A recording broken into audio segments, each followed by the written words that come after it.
Did you know most Mazda CX-5 remote start issues come down to just a few common problems? Let's break down what's really going on and how you can fix it fast. First, double check, is your CX-5 locked? Remote start won't work unless all doors are closed and locked. Next, look at your key fob's battery.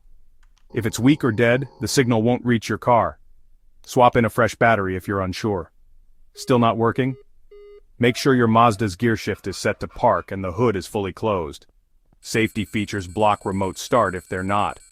Also check for any warning lights on your dashboard like low fuel or a check engine light. These can stop remote start too. If you're using the Mazda Connected Services app, confirm your subscription is active and your phone signal is strong.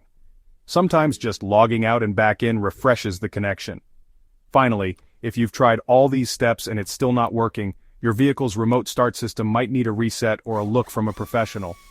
Remember, sometimes it's a quick fix, sometimes it needs expert help. So, next time your Mazda CX-5 remote start doesn't respond, run through these checks. Chances are you'll be back on the road, no sweat.